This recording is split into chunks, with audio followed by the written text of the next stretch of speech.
Welcome to red TV. నేను మీ Teja.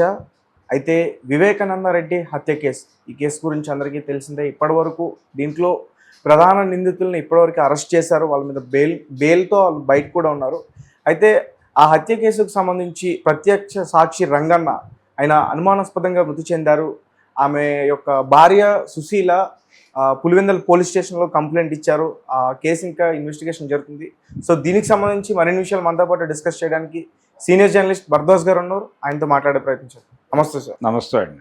So Ranganna, వివేక హత్య జరిగినప్పుడు అతను అక్కడే ఉన్నాడు, ప్రత్యక్ష సాక్షి ఉన్నాడండి. అతను వాచ్మ్యాన్, అతను ప్రత్యక్ష సాక్షుల్లో అతను కూడా ఉన్నాడు.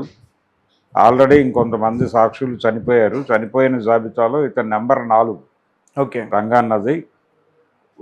జగన్మోహన్ రెడ్డి గారి బంధువు ఒక ఆయన ఉన్నాడు, అభిషేక్ రెడ్డి అని, వారు కూడా చనిపోయారు ఈ మధ్య కాలంలోనే. గంగాధర్ రెడ్డి అని ఇంకొక సాక్షి ఉన్నాడు, ఆయన చనిపోయాడు. శ్రీనివాస్ రెడ్డి అని ఇంకో సాక్షి ఉన్నారు, వారు చనిపోయారు. వీళ్ళందరికీ సహజ మరణమేనా సార్? ఈ సాక్షులందరూ చనిపోవటం ఏమిటి అనేది ఇప్పుడు ఒక స్టోరీ కింద డెవలప్ అవుతోంది. అందులో భాగంగానే ఇప్పుడు ఈ రంగన్న మరణం అనుమానాస్పద మరణంగా ఇప్పుడు సుశీలమ్మ గారు వెళ్ళి కంప్లైంట్ లాంచ్ చేశారు. ఉస్లయ్య అని ఒక సిఐని దీని మీద ఇన్వెస్టిగేట్ చేయమని ప్రభుత్వం పురమాయించింది. వారి ఇన్వెస్టిగేషన్లో ఏం తేలుతుంది అనేది చూడాలా, ఇది విషయం. అయితే అతను చనిపోయినప్పుడు బయటకు వచ్చినటువంటి వార్త ఏంటంటే అతను శ్వాసకోశ సంబంధమైనటువంటి జబ్బులు ఉన్నాయి ఆయనకి. దానికి సంబంధించి సఫర్ అవుతున్నాడు. ఆయన సఫర్ అవుతున్న సందర్భంలోనే కింద పడ్డాడు. కింద పడిన తర్వాత కొన్ని గాయాలైన ఆ సందర్భంగా రిమ్స్కి తరలించారు ఆయన్ని. హాస్పిటల్లోనే మరణించాడు అనేది మొదట వినిపించింది. అయితే ఇప్పుడు ఈవిడేమో ఎవరో వెళ్ళారు మాకు తెలియకుండా, అందువలన జరిగి ఉండొచ్చు అనేది ఈవిడ, ఇది సహజ మరణం కాదని ఇప్పుడు ఆవిడ కంప్లైంట్ ఇవ్వటం అంటేనే ఉద్దేశం అది. అయితే ఈ కంప్లైంట్ ఇవ్వటము ఇదంతా అంటే ఈ కేసుకు సంబంధించి ఆల్రెడీ బయటకు వచ్చిందేమో ఆయన ప్రాబ్లమాటిక్గా ఉంది ఆయన హెల్త్ అని. 70 ఏళ్ల వయసు ఆయనకి. 70 ఏళ్ల వయసు, ఈ ప్రాబ్లమ్స్ ఉన్నాయి ఆయనకి, హెల్త్ ఇష్యూస్ ఉన్నాయి. ఇది సహజ మరణంగా చూపించే ప్రయత్నం జరుగుతున్నటువంటి అసహజ మరణము అనేది ఎస్టాబ్లిష్ చేయడానికి ఒక ప్రయత్నం పోలీసుల వైపు నుంచి కూడా కాన్షియస్గా సీరియస్గా జరుగుతున్నట్టుగా అనిపిస్తోంది. అయితే మిగిలిన ఇప్పుడు సాక్షులుగా పెట్టిన వాళ్ళ వయసు రీత్యా కావచ్చు, లేకపోతే వాళ్ళ ఆరోగ్యాల రీత్యా కావచ్చు, చనిపోయి ఉండదు. చాలా కాలం అయింది, ఇన్సిడెంట్ జరిగి చాలా కాలం అయింది. అప్పటి నుంచి ఇప్పటి వరకు నడుస్తూనే ఉంది. మధ్యలో 5 సంవత్సరాలు వారి పరిపాలన నడిచింది జగన్మోహన్ రెడ్డి గారిది. అంతకుముందు ఎన్నికలకి ముందు జరిగినటువంటి ఇన్సిడెంట్ ఇది. 2019 ఎన్నికల కంటే ముందు జరిగిన ఇన్సిడెంట్. అక్కడి నుంచి ఇప్పుడు జరుగుతోంది. అంటే దాదాపు 6-7 ఏళ్ల క్రితం కథ ఇది. ఈ 6-7 ఏళ్లలో వీళ్ళ ఆరోగ్యాలు రకరకాలుగా మారి ఉండొచ్చు. కాబట్టి ఇవి ఎందుకు ఈ మరణాలు సంభవిస్తున్నాయి అనే దాని మీద ఒక స్టోరీ ఇంట్రెస్టింగే. కానీ రెండోది, ఆల్రెడీ దీనిలో ఇందాక నిందితులు అరెస్ట్ అయ్యారు అని అన్నారు, కానీ నిందితులు అరెస్ట్ కాలేదు. ఇంకా ప్రధాన నిందితులు ఎవరు అనేది తెలియాల్సి ఉంది. అనుమానితులను మాత్రమే అరెస్ట్ చేశారు. అనుమానితుల్లో కొంతమంది బెయిల్ మీద బయటకు వచ్చారు. వాళ్ళ పద్ధతిలో వాళ్ళు రకరకాల ప్రసార మాధ్యమాల్లో వాళ్ళ అభిప్రాయాలు వాళ్ళు చెప్పేశారు. అంటే సూచనప్రాయంగా, అంటే అప్రూవర్లుగా మారిపోయినట్టుగా అర్థమవుతుంది. వాళ్ళందరి వాంగ్మూలాలు కూడా 2 మనుషుల్ని టార్గెట్ చేస్తున్నాయి. అవినాష్ రెడ్డిని కావచ్చు, వైఎస్ భారతి గారిని కావచ్చు, టార్గెట్ చేస్తూ వీళ్ళ వాంగ్మూలాలన్నీ నడిచినాయి. వాళ్ళ వాంగ్మూలాలు మాత్రమే కాదు, వాళ్ళు బయటకు వచ్చి వివిధ ప్రసార మాధ్యమాల్లో మాట్లాడినటువంటి వాక్యాలు కూడా ఉన్నాయి. దస్తగిరి కావచ్చు, మరొకరు కావచ్చు, ఇలా ఉన్నారు. వీళ్ళందరూ ఏమీ రెస్ట్రిక్టెడ్గా ఏం లేదు. కేసు అంటే కోర్టు పరిధిలో ఉన్నటువంటి కేసు గురించి మాట్లాడచ్చా మాట్లాడకూడదా అనేటువంటి విచక్షణతో కూడా సంబంధం లేకుండా చాలా విషయాలు మాట్లాడారు. ఈ మాట్లాడటం వెనకాల ఒక కాన్స్పిరసీ ఉందనేది వైఎస్ఆర్సీపీ ఆరోపణ. వీళ్ళందరికీ ఒక భరోసా కల్పించారు, మేము ఉన్నాం, మీరు మాట్లాడండి, ఏం పర్లేదని చెప్పి వాళ్ళు గ్రీన్ సిగ్నల్ ఇచ్చిన తర్వాత వీళ్ళందరూ తెగబడి మాట్లాడుతున్నారు అని. ఈ తెగబడి మాట్లాడుతున్నారు అంటున్న వాళ్ళందరూ ఉన్నారు. అందులో కూడా 1-2 శాల్తీలు వెళ్ళిపోయినాయి, కానీ ఉన్నారు. వీళ్ళు ఉంటారా ఉండరా అనేది ఒక డౌట్. ఆ డౌట్ టీడీపీ వాళ్ళు క్రియేట్ చేస్తున్నారు. మేబీ ఏదన్నా ఇప్పుడు అక్కడ జరిగిన క్రైము, ఆయన చనిపోవడం అనేది వాస్తవం, అది కుటుంబ తగాదాల వల్లనే జరిగి ఉండొచ్చు. దాన్ని ప్రాపర్గా ఎందుకు ఇప్పటిదాకా ఇన్వెస్టిగేట్ చేయలేకపోతున్నారు? ఇప్పుడు అధికారం వచ్చి ఇంతకాలం అయింది, ఎందుకు తాత్సారం జరుగుతోంది ఇప్పటికీ?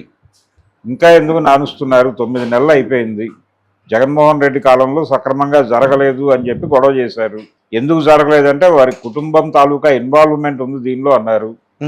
ఆల్రెడీ ఆ కేసుకు సంబంధించి వివేకం అనే పేరుతో ఒక సినిమా కూడా తీశారు, అది యూట్యూబ్లో ఉంది. దానిలో ఎవరైతే నిందితులు అని బయట చెప్తున్నారు, ఇంకా అరెస్ట్ కాలేదు వాళ్ళు. ఆ నిందితులు ఎవరైతే ఉన్నారో, ఎవరైతే అంతిమ లబ్ధిదారులో ఆ లబ్ధిదారుల్ని ప్రొజెక్ట్ చేశారు. అందులో వాళ్ళు ప్రొజెక్ట్ చేస్తూ ఒక సినిమా తీశారు. ఆయన కూతురు అల్లుడే ప్రధానమైనటువంటి అనుమానితులు అనేది వాళ్ళు డెవలప్ చేసినటువంటి ఒక ఎస్టాబ్లిష్మెంట్. ఏది సునీత గారి భర్త, వాళ్ళిద్దరి మీద, ఆయన పేరు కూడా రాజశేఖర రెడ్డి, వాళ్ళిద్దరు మీద ఒక అనుమానం అట్నుంచి బిల్డ్ చేశారు. ఇట్నుంచి బిల్డ్ చేసినటువంటి అనుమానం వైఎస్ భారతి, అవినాష్ రెడ్డి, అండర్ కరెంట్గా జగన్మోహన్ రెడ్డి ఉన్నాడా లేదా అనే సూచనప్రాయంగా వాళ్ళ కథనాలు నడిచినాయి. సో వీళ్ళు కూడా అరెస్ట్ అయితే అప్పుడు ఆ కేసుకు సంబంధించిన ముగింపు. ఇప్పటి వరకు కుటుంబంలోంచి కీలకమైనటువంటి వాళ్ళు ఎవరిని తీసుకెళ్ళలేదు. ఈ బెంగళూరు సెటిల్మెంట్కి సంబంధించి ఆయనతో అటాచ్ అయ్యి ట్రావెల్ అయినటువంటి వాళ్ళని, అవినాష్ అనే వ్యక్తిని మాత్రం విచారణకు తీసుకెళ్లారు అంతవరకే. ఏమి తీసుకెళ్లి జైల్లో కూర్చోబెట్టడమో లేకపోతే మరొకటో జరగలేదు కదా. ఆయన ఎంపీగా ఉన్నాడప్పుడు ఆయన తొలి దశలో ఏమి సహకరించలేదు విచారణకి. అసలు ఆయన్ని అక్కడి నుంచి తరలించడమే వాళ్ళ వల్ల కాలేదు, సిబిఐ వలన. వాళ్ళ ప్రభుత్వం పాలనలో ఉంది అప్పుడు. ఆ తర్వాత ప్రాథమికంగా పిలిచి కొన్ని విషయాలు అడిగారు తప్ప అదేమి బీభత్సమైన ఆయన ఏదో ప్యాంపర్ చేసే పద్ధతిలో జరగలేదు. సో వారిలాగానే వారు ఉన్నారు.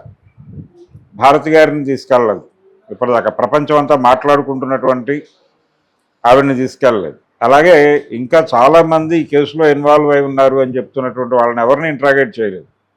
అలాగే అక్కడ అల్లుడిని కూతుర్ని కూడా ఇంట్రాగేషన్ చేయలే. ఈవెన్ జగన్మోహన్ రెడ్డి రోజుల్లో కూడా వాళ్ళని ఏం టచ్ చేయలే. అనుమానాలు మాత్రం స్ప్రెడ్ చేశారు. దీని చుట్టూ చాలామంది అనుమానితులు ఉన్నారు.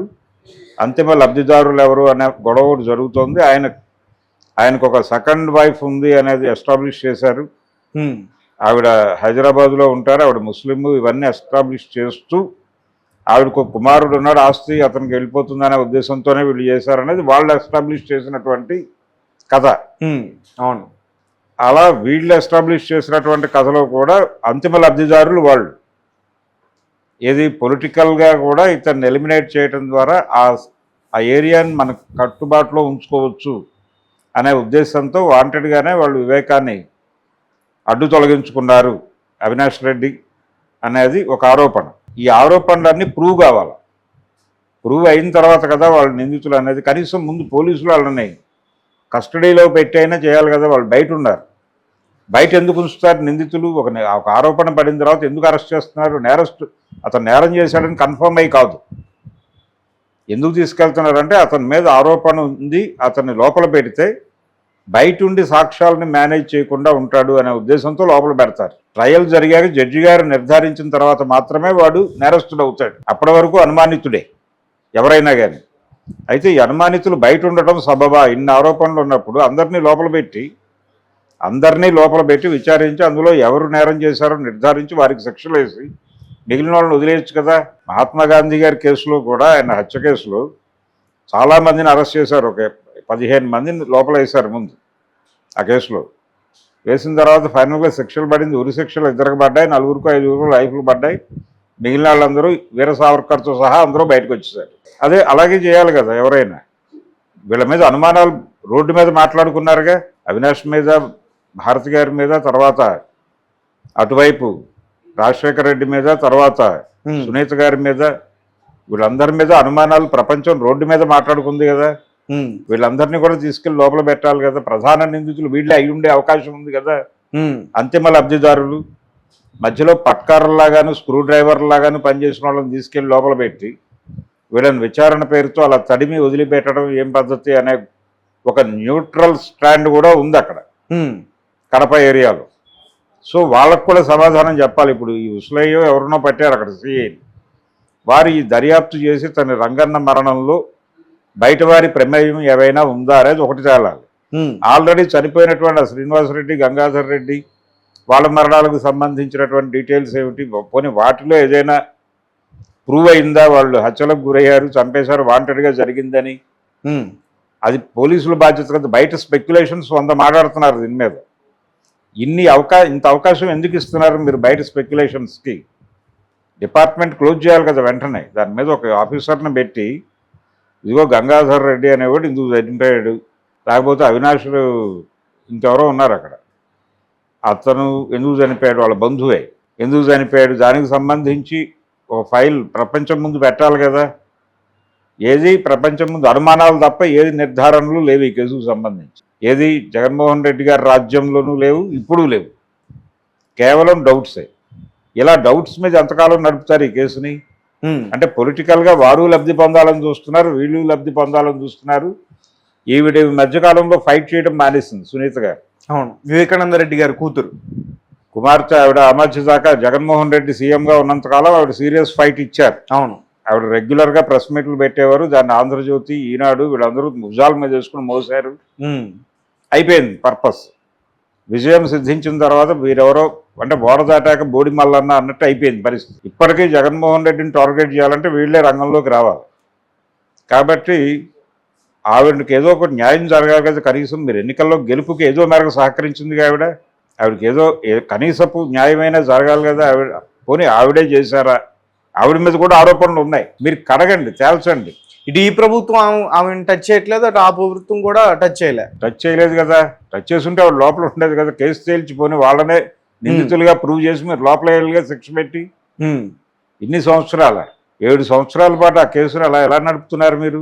అది కదా సమస్య. ఇది ప్రజలు అడుగుతున్నారు. అక్కడ కడపలో ఏం జరుగుతుంది? ఆయన చంపేశారు. చంపడానికి ప్రధానంగా కనిపించిన రీజన్స్ కొన్ని. ఆస్తి తగాదాలు ఉన్నాయి ఫ్యామిలీలో అనేది ఒకటి. ఆయన భార్య కంట్రోల్లో ఉంది మొత్తం అంతా. వాళ్ళు ఆల్రెడీ ఒక పౌరాపాఠాన్ని రాసుకున్నారు, ఆవిడ కంట్రోల్లో ఉన్నాయి. ఈయన్ని డ్రై చేశారు వాంటెడ్గా. ఎందుకు డ్రై చేశారంటే ఈయనకి వేరే అఫైర్స్ ఉన్నాయని. ఒకవేళ ఇవన్నీ అక్కడికి వెళ్ళిపోతాయనే ఉద్దేశంతో వీళ్ళు కస్టడీ అంటే ఆయనకి ఏ రకమైనటువంటి ఆర్థిక వెసులుబాటు లేకుండా కంట్రోల్లో పెట్టారు అనేది కూడా బయటకు వచ్చింది. అందుకని ఆయన ఇంకేవో చేశాడు.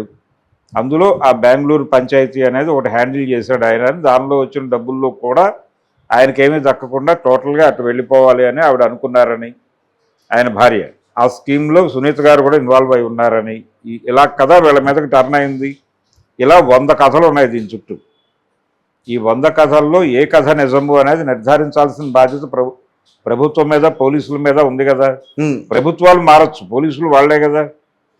అదే పులివెందుల స్టేషను, అదే కడప ఎస్పీ, మరి వాళ్ళు తేల్చాలి కదా. ఎందుకు తేల్చట్లేదు? ఇంతకాలం 7 ఏళ్ళు పెట్టి కూర్చుంటారు ఆ కేసు. దాని మీద రోజుకో స్పెక్యులేషన్. సాక్షులు చనిపోమంటే చనిపోతారు కదా న్యాచురల్గా. 7 ఏళ్ళు అప్పటి ఆరోగ్యంతో ఇప్పుడు ఉండాలంటే ఎట్లా కుదురుతుంది? అవును, కేసు తేలే వరకు నువ్వు బతికే తీరాలి అంటే వీళ్ళని తీసుకెళ్ళి మీ పర్యవేక్షణలో పెట్టుకోండి. సరే అండి, ఇప్పుడు ఈ రంగా పోస్ట్ మార్టం అయిన తర్వాత ఒకవేళ ఏమైనా కొత్త విషయాలు బయటకు వస్తే మళ్ళీ టర్న్ తీసుకునే అవకాశం ఉందా ఈ కేసు? టర్న్ ఏముంది, ప్రూవ్ అవ్వాలి కదా. ఇప్పుడు ఇంతకుముందు చనిపోయిన వాళ్ళు కూడా అలాగే డౌట్ఫుల్ అంటున్నారు. ఆ శ్రీనివాసరెడ్డి వాళ్ళు చనిపోయిన వాళ్ళ మరణాలు కూడా వాటి మీద కూడా 100 అనుమానాలు మాట్లాడారు. నిర్ధారణలు ఏవి అంటున్నాను నేను. ఇది ఫ్రెష్ కేసు. ఆల్రెడీ ముగిసిన కథల తాలూకా డీటెయిల్స్ ఏమైనా ఉన్నాయా ప్రజల ముందు? ఏమీ లేవు. అనుమానాలు తప్ప ఏమైనా నిర్ధారణలు ఉన్నాయా? లేవు కదా. ఇప్పుడు ఇది కూడా అదే అవుతుంది. ముందు చనిపోయిన 3 కూడా ఇప్పుడు మన జగన్మోహన్ రెడ్డి గారు అధికారంలో ఉన్నప్పుడు చనిపోయారు. వాళ్ళు రకరకాలుగా చనిపోయారు. అప్పుడు చనిపోయిన వాడు ఉన్నాడు, తర్వాత చనిపోయిన వాళ్ళు కూడా ఉన్నారు. ఏదో ఒకటి పోలీసులు కదా, అక్కడ ప్రభుత్వం కాదుగా. పోలీసుల నిర్ధారణలు ఏమిటి కొన్ని ఇప్పుడైనా చెప్పాలిగా.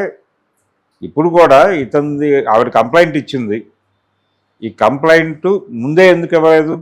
సడన్గా అక్కరైంది. ఇది ఆయన మరణం సంభవించింది, అది మొదటేమో న్యాచురల్గా అన్నట్టుగానే మీడియాలో వార్త వచ్చింది. ఏ మీడియాలో? తెలుగుదేశం పార్టీకి అనుకూలంగా వ్యవహరించే మీడియాలోనే అతనికి శ్వాసకోశ సంబంధమైనటువంటి వ్యాధులు ఉన్నాయి, ఆయన బెడ్ రిడన్ అయ్యాడు, ఆయన బయట తిరగలేని పరిస్థితిలో ఉన్నాడు, ఈ సివియర్ అనారోగ్యంతో ఆయన పరిస్థితి తేడా కొట్టిన తర్వాత ఆయన తీసుకెళ్లి హాస్పిటల్లో పెట్టారు. హాస్పిటల్లో ఆయన కింద పడ్డాడు, ఏదో గాయాలైనాయి. ఇవన్నీ వాళ్ళు రాసిన కథనాలే కదా. సడన్గా సుశీలమ్మ గారి కంప్లైంట్ అనుమానం అనేది మళ్ళీ అజెండాలోకి వచ్చింది. అంటే ఏం జరుగుతుంది, ఏమన్నా ఇందులో ఏదైనా ఈ కేసుని ఇలా డ్రైవ్ చేయడానికి ఏమన్నా ప్రయత్నం జరుగుతోందా అనేది డౌట్ వచ్చే పద్ధతిలోనే ఉంది. ఒకవేళ అదే నిజమైతే ఇమ్మీడియట్గా మీరు ఒక 6 నెలల్లో తేల్చి అవతల పడేయండి, ఎవరో నిందితులు తీసుకెళ్ళి లోపలేయండి. మొహమాటం ఎందుకు? మీరు చాలామందిని అరెస్ట్ చేసి లోపలేస్తున్నారుగా ఆల్రెడీ. పోసాని కృష్ణమురళి ఉన్నాడు, అతను ఎప్పుడు వస్తాడో తెలియదు, అతను ఫైట్ అతను చేసుకుంటున్నాడు. అలాగే వల్లభనేని వంశీ ఉన్నాడు కస్టడీలో, ఆయన కష్టాలు ఆయన పడుతున్నాడు. వాళ్ళ ఆవిడ రెగ్యులర్గా వెళ్ళి ఏదో మాట్లాడుతోంది ఆవిడ. సో ఇలాగే ఇంకొకరు ఇద్దరు వెళ్తారు సెలబ్రిటీస్. ఏమవుతుంది, అవినాష్ రెడ్డినో లేకపోతే భారతి గారినో అంతిమ లబ్ధిదారులు అని కనుక ప్రొజెక్ట్ చేశారు ఆల్రెడీ. అంతిమ లబ్ధిదారులను తీసుకెళ్తే కదా కేసు క్లోజ్ అయ్యేది. వీళ్ళని బయట నుంచి మీరు కేసు ఎలా నడుపుతారు అసలు? కేసులో వీళ్ళ మీద అనుమానాలు ఉన్నాయని మీ వైపు ప్రభుత్వంతో సన్నిహిత సంబంధాలు ఉన్నవాళ్ళు మాత్రమే కాదు, ప్రభుత్వాన్ని మోస్తున్న వాళ్ళు వారి వారి మాధ్యమాల్లో ఈ విషయాన్ని ప్రపంచానికి చెప్పారు. అవినాష్ అండ్ భారతి ఇన్వాల్వ్డ్ అని చెప్పారు కదా 100 పద్ధతుల్లో. మరి వాళ్ళిద్దరిని ఎందుకు బయట ఉంచుతున్నారు? తీసుకెళ్ళి లోపల పెట్టి కేసు విచారణ జరిపి వాళ్ళే కనుక తేలితే లోపల పంపించేయండి, లేదా అక్విటల్ చేసి బయటే పంపించండి. ఏదో ఒకటి జరగాలి కదా ప్రొసీజరు. అవును, వీళ్ళ మీద వాళ్ళు 100 అనుమానాలు చెప్పారు. సునీత గారు ఆవిడ భర్త మీద. వాళ్ళు అక్కడి నుంచి ట్రావెల్ చేసేటప్పుడు 5-6 సార్లు మాట్లాడారు ఇక్కడ ఫోన్ సంభాషణ అని చెప్పారు పిఏతో. ఆ పిఏ కూడా అతను యాక్చువల్ పిఏ కాదు, అతను ఇంకేదో వర్క్ చూసుకుంటాడు, మధ్యలో వచ్చి ఈయనకి అసిస్ట్ చేస్తాడని చెప్పారు. ఆయన 100 రకాలుగా మార్చాడు స్టేట్మెంట్ని. దాని మీద మాట్లాడేవాడెవడు లేడు. ఇలా ఆ కేసు చుట్టూ వాళ్ళు గందరగోళం చేస్తున్నారు, వీళ్ళు గందరగోళమే చేస్తున్నారు. ఏదో ఒక క్లారిటీ ఇచ్చేసి క్లోజ్ చేయాలి కదా. ఈ అనుమానం ఎటువైపు నుంచి ఎవడు అనుమానం వ్యక్తం చేసినా ఆ కేసులో ముందు తీసుకెళ్ళి లోపలేయండి. ఎందుకు బెయిల్ లేదు, విచారణ అయిన తర్వాతే రిలీజ్ అని చెప్పండి. చెప్పేసి ఎవరో ఒకళ్ళు తేల్చేసి ఫైనల్గా అంతిమ లబ్ధిదారులు కుటుంబ సభ్యులు అయి ఉంటారు. ఆయన భార్య మీద కూడా 100 అనుమానాలు చెప్పారు, వీళ్ళు చెప్పారు. ఆ సెకండ్ వైఫ్ తాలూకా దాని మీద కూడా 100 డౌట్లు చెప్పారు. దీనిలో ఒక క్లారిటీ ఇచ్చి ఇది కథ అని చెప్పి మీ దర్యాప్తు రిపోర్టు ప్రపంచం ముందు పెట్టాలిగా పోలీసులు. ఈ హత్య కేసుకు సంబంధించి 2 కథలు వచ్చాయి. ఒకటి వివేకం, మీరు అన్నట్టు, అంతకుముందు కూడా నారాసుర రక్త చరిత్ర అన్నది దీనికి సంబంధించిందే కదా. అవును, ఆ కథలు వస్తున్నాయని ఈ కథ ఏంటనేది తెలియట్లేదు బయటికి. ఇలా 100 కథలు ఉన్నాయి. 100 కథలు ఉన్నాయి, ఎవరి పద్ధతిలో వాళ్ళు సినిమాలు తీశారు. అదే కాదు, రాజధాని ఫైల్స్ అనే పేరుతో సినిమా వచ్చింది. దానిలో నేరుగా జగన్మోహన్ రెడ్డి గారే గొడ్డలు తీసుకుని నరుగుతాడు. షార్ట్ ఉంది సినిమాలో, యూట్యూబ్లో ఉంది, చూసుకోవచ్చు. ఎందుకు తీశారు ఆ షాటు, ఏ ఆధారంతో తీశారు? నేరుగా జగన్మోహన్ రెడ్డి ఆ పక్కనే గొడ్డలు పెట్టుకుని ఉంటాడు ఆయన సీఎం ఛాంబర్లో గొడ్డలు ఎందుకు ఉందని కూడా ఎవరు అడగలేదు. అలా గొడ్డలు తీసి నరికేస్తాడు. ఆ షాట్ ఉంది కదా. మరి అది చూసిన వాళ్ళ మనోభావాలు దెబ్బతినవా? వీళ్ళ మీద కూడా కేసులు పెట్టాలిగా, నటించిన నటుడి మీద, తీసిన డైరెక్టర్ మీద. కాబట్టి అనుమానాలు ఇంత లెవెల్లో అనుమానాలు స్ప్రెడ్ అవడానికి మీరు ఎందుకు అవకాశం కల్పిస్తున్నారు అనేది పోలీసులకి, ప్రభుత్వానికి ప్రశ్న. అది సాల్వ్ అయితే తప్ప ఇది క్లారిటీ రాదు. ఇలాంటి కేసులు అనేకం ఉన్నాయి. పరిటాల రవి కేసు ఇప్పటికీ అనుమానం ఎవరు చేశాడని. అంటే మద్దెల చెరువు సూర్యనారాయణ చేశాడు, ఓకే. అక్కడ ఎవరు కాల్చారు? మొద్దుసీని చంపేశారు కదా విచారణ రాకముందే. ఇలా ఆ కేసులో కూడా ఇలాంటి లూజ్ ఎండ్స్ చాలా ఉన్నాయి. ఫైనల్గా ఒకటి కంక్లూజన్ ఏంటంటే